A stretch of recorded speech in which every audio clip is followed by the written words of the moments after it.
The Wizard Home Loans Cup is on as well, the grand final. We'll get into that. Danny Frawley and Mark Williams, the two respective coaches, will join us on the Footy Show. It's an absolute belter tonight. Let's get into it and welcome back. I don't know where he was for the last few years, but he's back here now on the Footy Show. The captain of the Essendon Football Club, James Hurd's back on the Footy Show.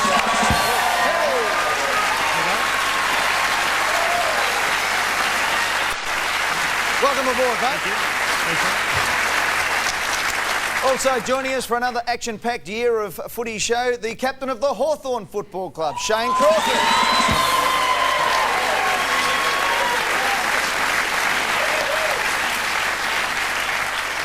Two captains of footy clubs who have won Brownlows and one who should have won 3 already. Please welcome the Collingwood captain, Nathan Buckley.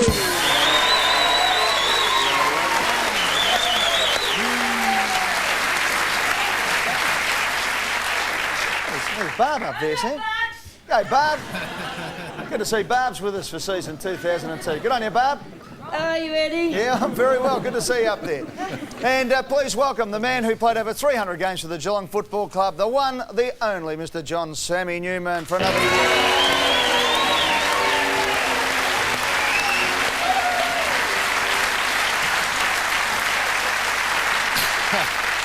Well, Ed, there's a serious side to all this, I suppose. I suppose. There Look, is we're not going to be too jocular about all this. No, we're not. No, we're treating it with the respect it deserves. But I tell you, as one door shuts, Ed, often in life another one opens. And I think we had Geelong with Whiskers last year. Yep. We had Carlton with M&Ms at some stage. Yep. We had, in fact, the Kangaroos wore the orange jumpers That's in right. memory or in name of the phone company. But as I speak now, apparently exclusive word has come in fact, Wayne Carey, the deposed skipper of the Kangaroos, on his way to Los Angeles to sign what I believe is a multi-million-dollar deal with Johnson & Johnson to promote and be the spokesman for toilet duck.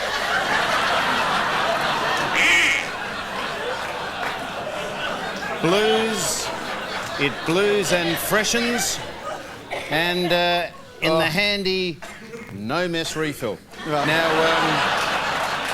Right, okay. apparently exclusive, Ed. Right. He wouldn't be watching, would he? Where is he? Where is he? Well, we'll talk about all that in a few moments' time because we are... OK, that's a bit of lightheartedness. We'll get down At least into he's gone serious out on business. top. Let's go behind the bar to... a man who once asked me if I went home and found Nathan Buckley in bed with my wife, which side of the bed I'd get into, Trevor Marmalade.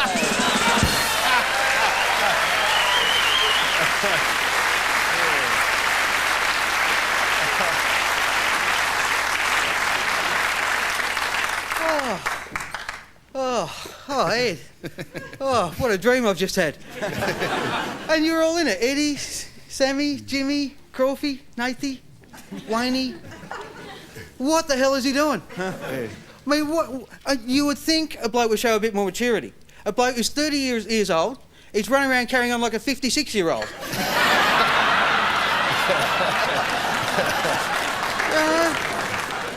Well, the good news is there's nothing wrong with his hip. Oh, come on. There you go. Yeah, we got a new song down there. Gloom, gloom, gloom. Yeah, gloom, gloom, gloom. Here you go. Yeah, mate, yeah, good. All right, let's move on. Right, as I said, we're a little bit of fun to lighten up because it's been a very, very serious day. Absolutely, it has been. And let's just go through what has happened in the last 24 hours as far as the story coming out. And last night, Wayne Carey made this statement to the football world. The matters leading to the statement I'm about to make are of a personal nature, and I will not discuss them. For the well-being of all concerned, I have taken the decision to cease my playing career with the Kangaroos. I regret the circumstances of my actions, which has led to the decision and the pain it has caused to my wife and my family. I apologise to all my teammates and all the Kangaroo supporters. However, I believe this is the only proper and responsible course of action. Thank you.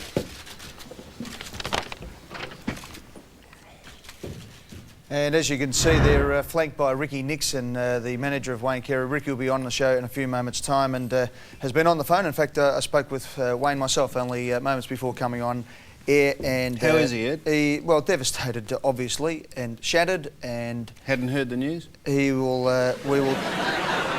We'll talk about it in more detail in a moment because, look, there's no win in this for anybody. It's all right having a bit of a laugh at the start and all the rest of it, but we're going to go into this and just find out the ramifications of what has gone on in the life of the Kangaroos in the last couple of days. Now, today, Anthony Stevens, the other party in this, of course, we had some shots. He was up in Shepparton and his mates. There you can see Glenn Archer up there, up in Shepparton, up at his family's house, and John Blakey, of course, from the Kangaroos. This is a vision from National 9 News. Reporter Charles Slade was on the scene during the day, and Craig Scholl, his former teammate. And Trevor, I think it's fair to say that the Kangaroos, just one of the tightest knit groups, particularly this senior bunch. And tonight at training, a standing ovation from the Kangaroos crowd as Anthony Stevens led the team onto the ground, the vice-captain at the moment of the Kangaroos, with Glenn Archer, his great mate, flanking him. And, well, the symbolism of all that is very hard to ignore. And Trev, just as we go into this, you've been very close with the Kangaroos, and there's no doubt there's been a super tight bond for a team that has struggled from everything except for success on the ground. Yeah, absolutely. Like the 96 team, I think 13 of the boys, including the guys we're talking about now, came up from the under-19s together, and probably, one of the tightest knit groups in football. Yeah, and of course Anthony Stevens last year went through his own problems when he had to fight back from suffering a neck wound, and we had Anthony and his wife Kelly on the Footy Show last year as our guests, just talking about the situation and fighting through, and obviously the whole situation devastating for everybody, and particularly for Anthony Stevens and his family, because he's had to fight so hard to get back into football. Well, Dennis Pagan is the coach of the football club. At the end of the day, the coach, all he wants to do is put his men on the ground and play football and win football matches. But today, Dennis Pagan had to endure one of the toughest moments of his football career. He did it with dignity, as the Kangaroos Football Club have carried themselves right throughout this ordeal over the past 24 hours or so. Here's what Dennis Pagan had to say about the first day of life after Wayne Carey. You know, I could probably list 10 things that have happened of catastrophic nature in my time at the Kangaroos. Sure, none as big as this, but we found a way, and I'm sure the strength of the Kangaroos and what made them successful in the 90s, the galvanisation of the team as such, and the envy of a lot of other people, a lot of other clubs, will come to the fore again now. Wayne's been a wonderful player for the club, and we can't deny him that. He's been the heartbeat of the Kangaroos. It's a tragic situation with no winners, and look, everyone just wished it hadn't turned out that way. The mood of the playing group. Well, obviously it's a bit sombre. We need a training session. We've had a discussion in there as a group. It's the first time I've had the opportunity to talk to the players. There's some quality people there, and I'm sure that when the pressure's at its greatest, they've answered the call. Everyone will be feeling different emotions. Let's make sure as a group that we go forward. Let's make sure they're channelled into a positive force, into a motivating force that can perhaps build into a crescendo and give us every opportunity to be successful in 2002. Dennis Pagan, the coach of the Kangaroos, and full marks to the North Melbourne Kangaroos, who've made their president, their coach, and everybody associated, including Wayne Carey, available to the media to put their part of the story forward. Ricky Nixon will be on in a few moments' time. One thing that Wayne Carey has emphasised to both Ricky and to myself was to send his thoughts and best wishes to the Kangaroo fans and ask them to get behind the Kangaroos Football Club going forward. We'll talk about that in a few moments' time. The only area of the club that we haven't heard from is the players. Today I received a phone call from Mick Martyn, their stalwart full-back, great friend, long-time friend of Wayne Carey, and of course Anthony Stevens in amongst all this situation. And Mick Martyn surprised me when he rang me on my phone and said, I would like to come on the Footy Show tonight. I'm asking you, can I come onto the Footy Show, because I want to speak on behalf of the players of the Kangaroos Football Club. Ladies and gentlemen, please welcome Michael Martyn.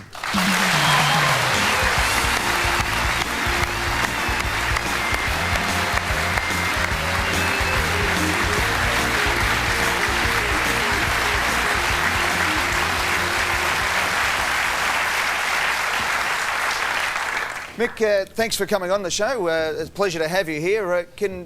The floor is yours. Do you want to tell us why you rang up today and said, I want to come on the Footy Show?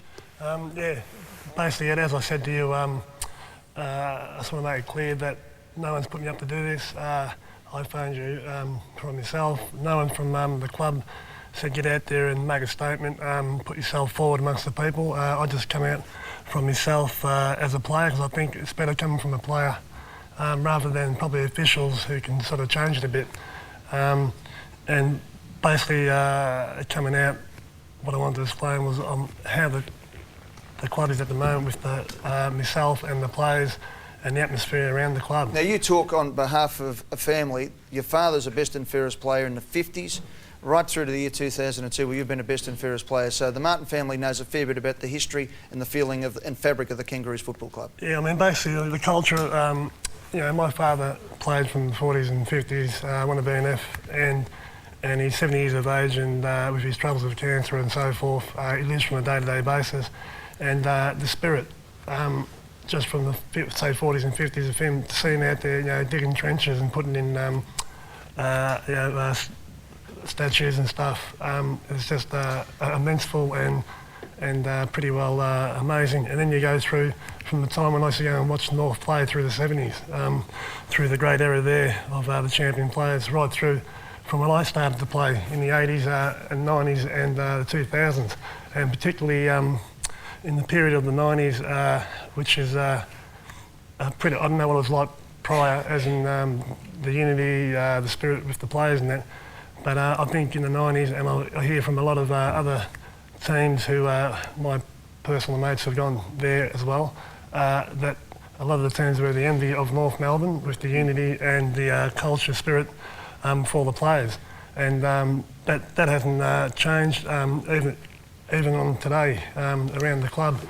You wouldn't have picked it for 1 minute that the club is going anywhere but upwards. I mean, the people, the supporters that were there, Anthony Stevens, you know, who I admire him very much, and he's just a fantastic bloke, and he let us out. To hear all the people, you know, supporters and that cheering and you know, really excited, it just makes you want to play for the club of North Melbourne. Now, Mick, you've obviously had great admiration and respect for Wayne Carey. Perhaps prior to this, I don't know what your stance is now. You heard him on that press conference say he apologises to his teammates. Do you accept his apology? I deeply believe he is very remorseful on what has happened. Is that good enough? I don't, let me finish. I don't really, I don't reckon we should interfere with people's personal life. You know, we're here to play football. You know, he's a great player. Steve is a fantastic player. We're all, you know, good people. We make mistakes. I think, you know, everyone's blaming this and that, and you know, judging people in that way. You know, just let's get on for football. You know, put their issues aside. Let them sort it out, and people like that. But unfortunately, with the media the way it is today, and you know, they want to you know, really bring someone down. But Mick, with great respect, we are not singling Wayne Carey out for what he's done. Of course, that's his personal business. But the fact that you play a team sport and you've lost your main man and one of the main sportsmen in Australia because of what he did, I'm asking you: is his apology enough? And have you lost faith in human nature to a certain extent? You said the main man. There's one thing about North Melbourne, and we are not a one-man team. No, we're not, but he is the main man.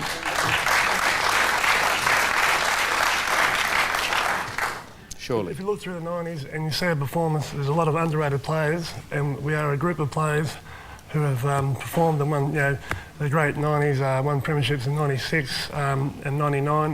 You know, we've had that unified team, which a lot of other teams do envy. We wouldn't be where we are today. Have you spoken to Wayne Carey? That's my personal business. Mick, I think this shows there's probably more to football than to a football club or to the job of football than just playing the game. What do you think the young players of North Melbourne, how have they responded to what's happened, and what do you think, what can they get out of what would seem to them as such a devastating event in the club's history? I think you're getting back to the culture of the club with the senior blokes and the middle road blokes that are there. The young blokes are really fantastic kids actually coming through. They look at the broad of all the players: Anthony Stevens, Glenn Archer, myself, John Blakey, all, and the second tier players, Shannon Grant. Adam Simpson and Brent Harvey, those type of players, they all look up to the broad spectrum because, again, with the way the team's unified, it's not just one player; it's right across the board. In regards to that, was the vote? I believe there would have been. You had a discussion yesterday afternoon. Was it unanimous amongst the player group? No, Was there a vote for a start? That's one thing to make clear. No, it wasn't any votes between any players. Nothing like that come up. I think Wayne, off his own bat, came up and spoke to Ricky and said, I want to resign to try and do the right thing. We'll get on to that with Ricky because Ricky has been right in every aspect, including our next guest, and he is on to tell us where the North Melbourne Football Club goes from here. He is the president, former superstar as a player, former premiership president in the 70s, their first two premierships, 75 and 77. And that, of course, is Dr. Alan Aylett. Please welcome Dr. Alan Aylett.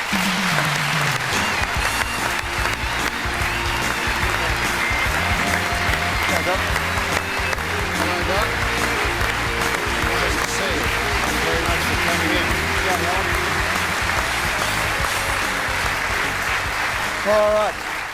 Alan, look, I suppose the first question is, there's been a lot of talk today saying that not only is this the end of a career, it could be the end of a club. Can you tell us what your position and the Kangaroos' position is going forward, life after Wayne Carey? Well, I read one article this morning that said the impact on the club as far as membership, marketing and morale would be the death knell for the North Melbourne Football Club. Well, I'd just like to tell all of our loyal supporters out there that membership today ran at about 5 times the rate it's been running. All of our 6 major sponsors, which includes Mazda, Russell Athletics, iPrimus, Qantas, CUB, and our joint venture partners Colonial, beautifully done, all Mick. rang to say that we had their utmost and continuing support. And as far as morale is concerned, well, it just couldn't have been better, as Mick said. I mean, it was just sensational tonight. Did you sack Wayne Carey? You're the president, you're the boss. Did you sack him? No.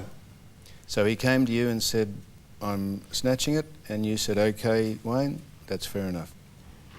Yes, he handed in his resignation and we accepted his resignation. Well, if he hadn't resigned, would you have sacked him? I'm not going to answer that. Well, is a principle or is it not? I'm not going to answer that either. Why? Because I'm not going to answer it, Sam. I mean, we're treating this particular affair as a very, very serious one, and the way the events unfolded... Well, it is serious. Oh, look, just listen for a minute. The way the events unfolded was that Wayne, after a lot of consideration and discussion with his manager, Ricky Nixon, decided to resign from the club. Now, we considered it all and we accepted his resignation. Now, that's as far as it goes as far as I'm concerned, yeah. And you can ask as many questions as you like. I want to ask but you that's one more. it. I want to ask you one more. Well, you'd better change your tack. Well, I'm going to ask you this, Mick. If Wayne Carey hadn't decided to resign or stand down or whatever, probably the morale amongst the players would have been at odds. Look, it's you would have had it's to the old be faced with hypothetical a question, and I'm not going to answer it. It's just Alan, not going to serve any purpose, Sam, and you know exactly. that too, Eddie, and Alan, that's let's leave that because it is. Correct. Let's just deal in the facts, and the facts have been presented by the Kangaroos Football Club. I said in the introduction, no one's hidden from anything. So let's not worry about the hypotheticals. Alan, can I ask you a straight question? What was your first reaction when you heard the news as a club president who's working so hard to find out that you've lost your captain in the most extraordinary circumstances? I, like everyone else, was very, very surprised because the Wayne Carey that I've known over a long period of time has been just a wonderful character and a very, very much a big plus for our club. The Kangaroos Football Club now, as a day one after Wayne Carey, if you like, going forward, you've got battles with the AFL coming up. Will you really see this now as something where the whole club can get behind you and all the Kangaroo supporters get behind you and make sure that you stay in this competition? Look, most certainly. And I've been involved with this club since I was a schoolboy. You know, I was a schoolboy when I played my first game as a 17-year-older with the North Melbourne club. It's a long time ago now. But I know our supporter base backwards, you know, over a long period of time. And I know that they're very, very special people. They've got a devotion to our club like no other supporter has got to his club. And we've survived a lot of hard times. And we've come back, and in our last 30 years, we've produced more as much as the Essendon and the Carlton clubs. And we're very, very proud of that. And adversity is just a minor setback to us, and it just gives us more and more strength with the help of our members and supporters to tackle this one. And we don't worry about it. We're not going away. We're not going away. And we've proved that we can do it before, and we're looking forward to this decade as another very, very successful era. Could I ask you another question, Doc? Well, you'd better get on the right tack. I'm changing tack. I'm asking you a very important question because there's ramifications. Have you considered whether you'll honour his contract this year? Again, that's a private matter between Wayne Carey and we're having discussions. Yes. We're having discussions Because with Wayne Carey and his management. Now, the finality of those discussions hasn't been reached yet, but I would think in the next few days that will be finalised. And in your great experience, it's a different question again too, so I've moved on to a different tack. In your great experience as a football demagogue, would you say that there's any circumstances at all which would see Wayne Carey back at the club this year? Well, again, I'm not just, that's again too hypothetical. I mean, we're treating this issue day by day by day, and so far so good. And the response from our players has been absolutely outstanding. And we'll continue to treat it day by day.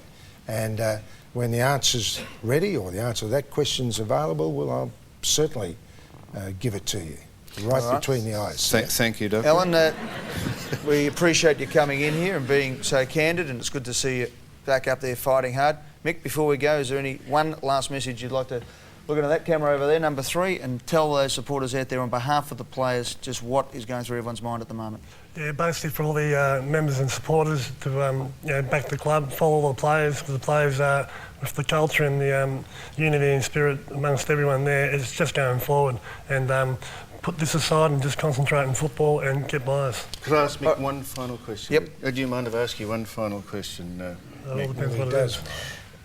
He does mind? Yeah. Well, then that's it. He does mind. What's the question? Have you spoken to Wayne Carey? Why can't you tell us that, Mick?